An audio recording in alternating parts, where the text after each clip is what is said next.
começa também dizendo lá na segunda página que muito antes da pandemia de 2022 houveram duas variantes de coronavírus que causaram também síndrome respiratória aguda severa, né? Que isso aí é a expressão completa do SARS, né? A abreviação é SARS. SARS significa síndrome respiratória aguda severa, né? Em inglês, por isso que a sigla fica invertida, tá? E aí vamos em frente, vamos lá? Aí ele coloca assim, duas perguntas fundamentais que esse dossiê pretende responder, né? E é bem interessante, faz muito sentido. A primeira é, a partir de qual data estavam facilmente acessíveis os artigos científicos que informariam, em tempo, sobre como lidar com o coronavírus ainda no início de 2020. Ou seja, isso é muito importante, porque significa o quanto que as autoridades políticas e de saúde pública poderiam ter tomado as medidas corretas para evitar, né, uma tragédia maior, né, ou seja, controlar bem, né, o vírus, né, ah, evitando prejuízo tanto para a economia quanto para a saúde, né.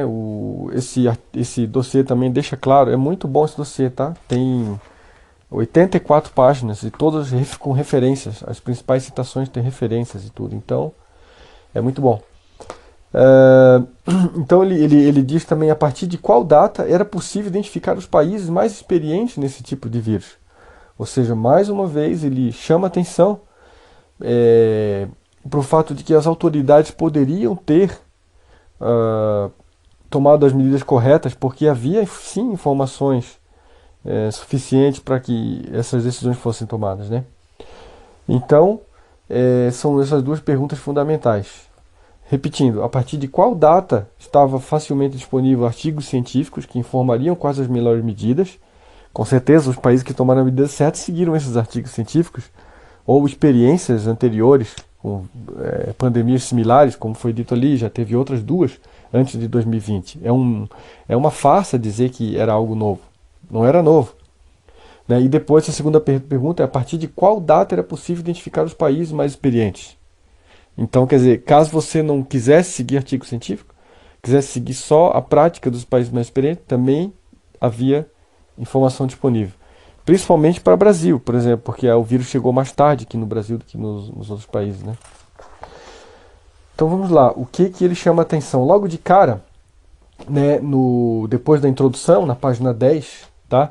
Lembrando, você pode fazer o download, né, desse dossiê em PDF nos comentários abaixo. Então na página 10 ele mostra uma tabela comparando os países, dividindo essa tabela em dois grandes grupos, né? Os grupos dos países melhor classificados, em termos de óbitos por milhão de habitantes, e os piores classificados, em termos de óbitos por milhão de habitantes. Então, tem uma média, né? Nova Zelândia, Vietnã, Tailândia, Chipre, Latívia, Sri Lanka. São 6 países muito bem classificados, né, em termos de óbito por milhão, da ordem de 5,78, né, por milhão de habitantes. Isso só no ano, se eu não me engano, isso aqui com certeza tem só no ano de 2020, tá? Acumulado no ano de 2020 inteiro, desde janeiro de 2020 até dezembro de 2020, ok? 5,78 óbitos por milhão, os melhores classificados. Agora, olha só os piores classificados. Estados Unidos, Irã, Colômbia, México, Brasil. Olha a quantidade de óbitos por milhão. 958 óbitos por milhão de habitantes.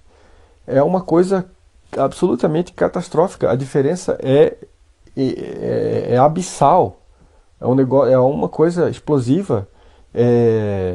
Tem que haver uma explicação, tem que haver uma comparação disso, né? Porque se você fizer uma comparação desses dois números, isso dá aproximadamente 200 vezes mais. É uma diferença muito grande para ser atribuída a qualquer obra do acaso, a população tem genéticas diferentes, ou qualquer coisa assim, sabe? A diferença é muito gritante. É 200 vezes mais. Então, os países melhor classificados, 5,78. Os piores, 958 óbitos por milhão de habitantes. é uma coisa abissal, né? E o interessante é que o Grupo Consciência coloca nesse grupo dos melhores classificados uma diversidade muito grande de países, né? Porque aí há quem diga, na Nova Zelândia teve poucos mortos, porque é um país que tem uma baixa densidade, uma população pequena, é uma ilha isolada, né? Primeiro que a Nova Zelândia não é uma ilha isolada, né? Vamos ser honestos, né? Nova Zelândia é um país altamente desenvolvido que certamente tem as suas relações logísticas, né? É um país integrado à logística mundial, né? Integrado à globalização, né? Então você não pode dizer que é uma ilha isolada. Depois vamos para outra desculpa que se fala, né? Porque a Nova Zelândia é um país muito pequeno, a população pequena, aí não dá para considerar como parâmetro, né, de comparação com o Brasil e os Estados Unidos, por exemplo. Mas o Vietnã tem 100 milhões de habitantes, faz fronteira com a China, que é o epicentro da epidemia. Então como que você vai sustentar essa desculpa, né? E outra, o Vietnã tem outro problema. É um país que é, é um país que tem um PIB per capita, né? Inclusive é colocado aqui também na tabela, né? Um PIB per capita que é o dobro do Brasil. Então poderia se usar a desculpa, o Brasil não tem recursos suficientes para tratar da pandemia. E os Estados Unidos, que tem um PIB 10 vezes acima do Brasil, ou seja, 20 vezes acima do Vietnã, né?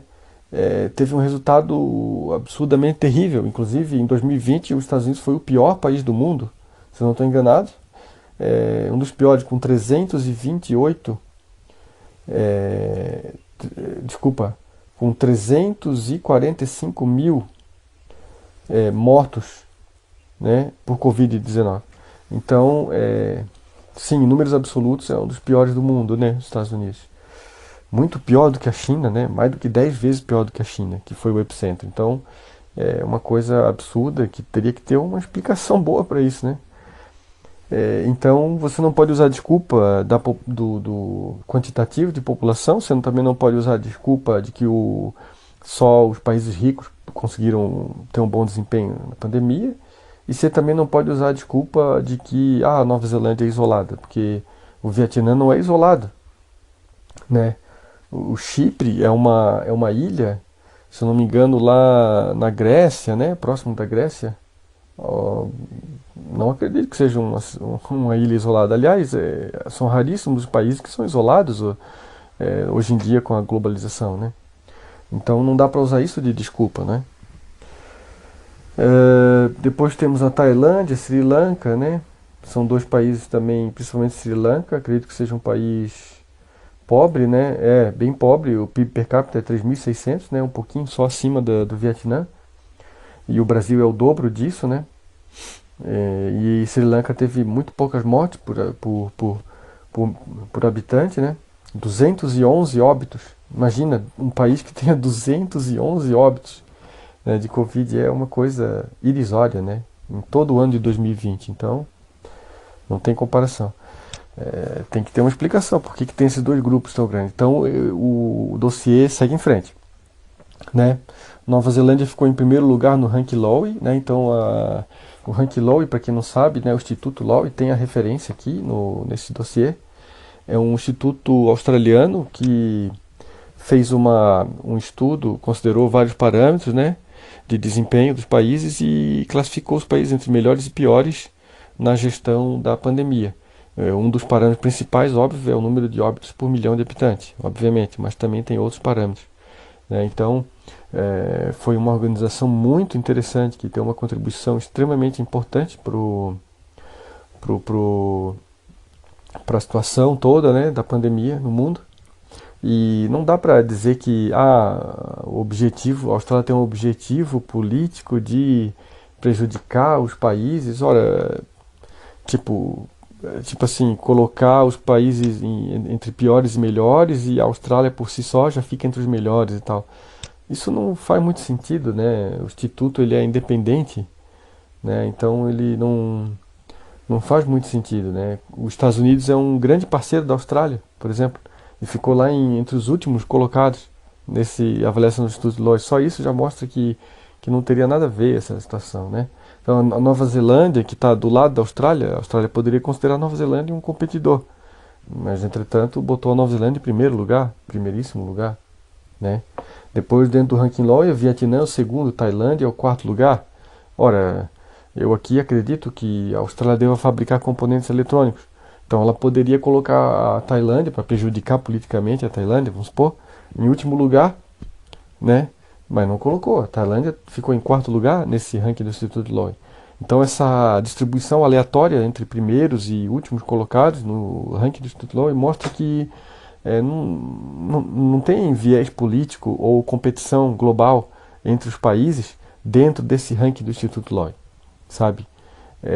Dá para considerar razoavelmente, acho que é uma consideração razoável achar que o ranqueamento do Instituto Lowy é razoavelmente isento. A gente sabe que não existe nada que seja 100% isento, né? Mas acredito que dê para considerar uma razoável isenção. E só para citar, o Brasil ficou em último lugar.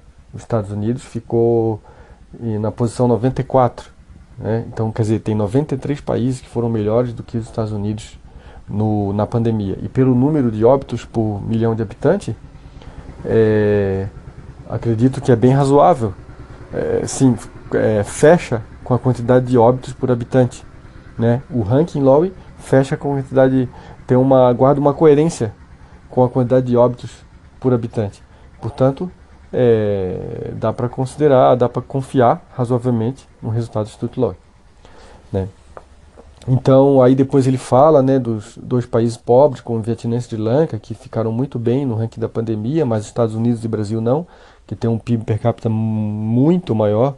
O Brasil tem o dobro desse de Vietnã e Sri Lanka e os Estados Unidos têm 10 vezes mais que o Brasil, ou seja, 20 vezes mais que Vietnã e Sri Lanka, e entretanto isso não foi suficiente para fazer com que tivesse uma boa gestão da pandemia. Portanto, não foi falta de dinheiro. Esse que é o ponto que eu quero ressaltar aqui. Não foi falta de recurso que explique que os Estados Unidos e Brasil não tiveram um bom desempenho. Aliás, o México tem um PIB per capita maior que o Brasil, né? E Irã também. Isso já é uma coisa interessante. São dois países que estão na frente do Brasil, pelo menos em termos de PIB per capita. E também tiveram resultados terríveis na pandemia. Certo? Depois nós vamos para... Aí ele explica, né? Ele fala o que eu já falei na página 11, né? Aí ele termina assim, por que alguns países foram tão bem e outros tão mal? Isso é porque alguns países têm uma genética privilegiada da sua população?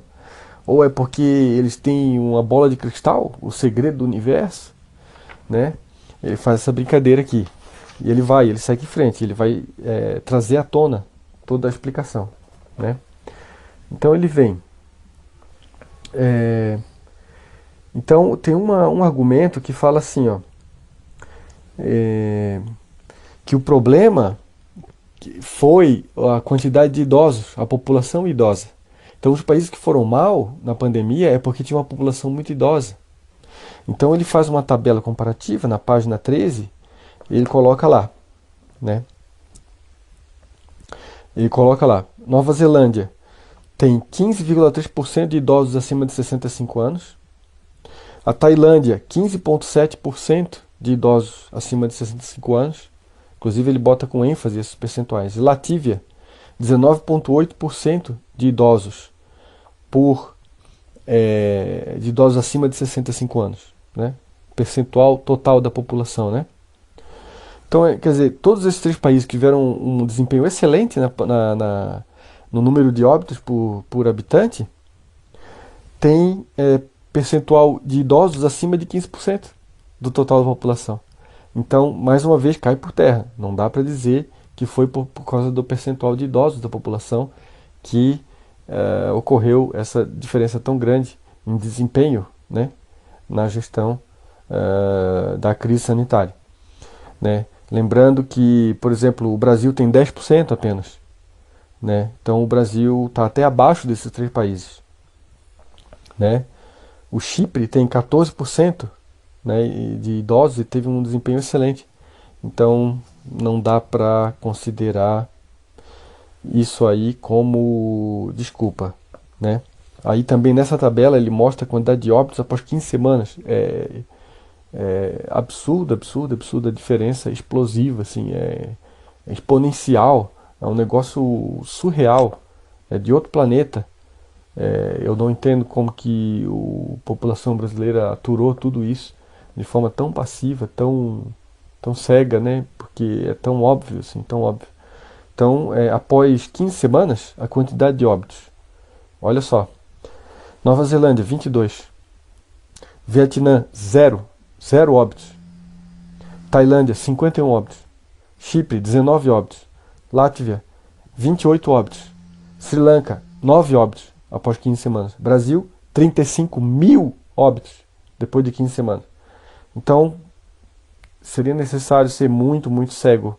Seria necessário não entender absolutamente nada de matemática. Comparar dois números. Né? Então, o que tem a maior quantidade de óbitos após 15 semanas é a Tailândia, 51 óbitos. O Brasil, 35 mil óbitos após 15 semanas. É uma diferença explosiva demais. É um número grande demais para ser desconsiderado, né? E aí, essa tabela então é muito interessante, né? E ele fala o que aconteceu então nessas 15 semanas, né? O porquê que alguns países tiveram uma gestão, uma performance de excelência. Porque é verdadeiramente essa palavra que tem que se usar, excelência. Os países que tiveram abaixo de 51 óbitos, após 15 semanas de que a pandemia chegou no país, apenas 51 óbitos, isso demonstra uma atuação coordenada impressionante. E depois ele vai dentro desse dossiê, será esclarecido. Tenha paciência, vamos chegar lá. Ok? Então, na página seguinte, a página 14, ele mostra o gráfico, né, da evolução da quantidade de novos casos, certo? Em comparação com as semanas. Então, no eixo horizontal está o número de semanas. 1, 2, 3, 4, vai até 12 semanas. E no eixo vertical é o novos casos. Só que é o seguinte, é um eixo exponencial.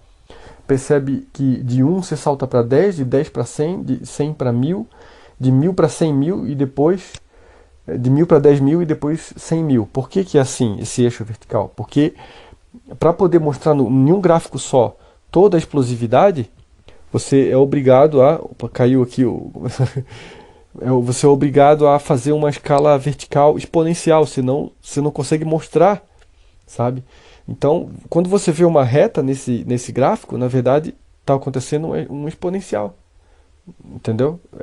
O gráfico ele é como se fosse um gráfico distorcido, sabe? Para poder caber tudo de um gráfico só. Então veja, ali mostra Tailândia, Nova Zelândia, Vietnã, Chipre, né? Quantidade de novos casos. Você vê que todos eles estão controlados, tudo abaixo de 1000. Você observa ali, abaixo de 1000 casos por 1000 novos casos, né? A cada semana. Enquanto que o Brasil só cresce exponencialmente. Então você vê claramente a gravidade extrema da situação, né? Um verdadeiro tragédia humanitária, um verdadeiro pânico que pânico para mim, pelo menos que eu entendo o que aconteceu, né? Para mim é tudo muito claro, muito transparente. E o objetivo desse vídeo é mostrar esses fatos. Eu não estou aqui distorcendo qualquer dado ou qualquer informação. Eu estou apenas lendo o dossiê desse grupo, ok? Nada mais do que isso, ok? Então, dessa forma que funciona. Agora, aí ele fala, né? Ele cita até um ditado: é melhor prevenir do que remediar, né? Quer dizer, por que ele cita isso? Porque quando ele fala de novos casos nesse gráfico, ele está ressaltando a origem do problema. Porque tudo vem da quantidade de novos casos. O número de óbitos é sempre ligado à quantidade de novos casos, quando você não tem vacina, né? Vocês devem lembrar que a taxa de mortalidade, se não tiver tratamento, é na faixa de 5%. Ele depois fala ali. Então, quer dizer, é isso. Quer dizer, se você tem 100 novos casos, você vai ter 5 mortos. É questão de tempo. É só esperar mais algumas semanas que o vírus fazer o ciclo, né? Lembrando que os mortos eram sempre os idosos e os que tinham comorbidade, né? Então a doença era bem conhecida, era tudo muito bem mapeado já, né? Então ele fala que o Brasil estava órfão de lideranças e coisa e tal, né? Principalmente a nível nacional, né? São fatos, né? Eu não estou inventando nada. A referência está aqui na descrição do vídeo. Você vai ali, baixa a referência e lê e confirma por conta própria. E é tudo referenciado nesse dossiê, né? Então, quanto mais contaminados, outro problema, né, de aumentar a quantidade de novos casos, é que o vírus se replica mais e aí surgem mais mutações geneticamente viáveis, né? Evidente, né? Se o vírus se multiplica 1 bilhão de vezes, a chance de acontecer uma mutação genética, que pode até piorar a pandemia, né? Lembra que veio várias mutações, né? Aí veio a Delta, e não sei o que, a Ômega, sei lá, tô chutando aqui letras, né? Vamos supor. Aí a Delta surgiu lá na Itália, aí a outra surgiu lá nos Estados Unidos, e a outra, o Brasil até teve uma variante também, não é? Acho que em Manaus, né? Uma coisa assim. E aí ele termina. Como que alguns países, como Nova Zelândia, Tailândia, Chipre, Vietnã, Latvia, Sri Lanka, uns países tão diversos, né? Tão diversos em termos de genética, de população, de localização geográfica, etc, etc. Tudo que você pode, clima, tudo que você pode imaginar tem de variação nessa lista de países que foram muito bem, né? E não foram só esses, não. O pessoal aqui da consciência só escolheu alguns de uma lista grande de países que tiveram bom desempenho. Ele pergunta: foi sorte ou competência? Foi acaso ou foi responsabilidade? Né? E aí nós seguimos. Ok, vamos lá. Vamos em frente. Eu vou dividir esse vídeo, está ficando maior do que eu imaginava, então eu vou dividir em partes. Provavelmente serão 4 partes, 5 partes, tá? E como sempre, na descrição estará lá o link para você acessar o relatório, esse dossiê, ok? Então vamos para a parte 2.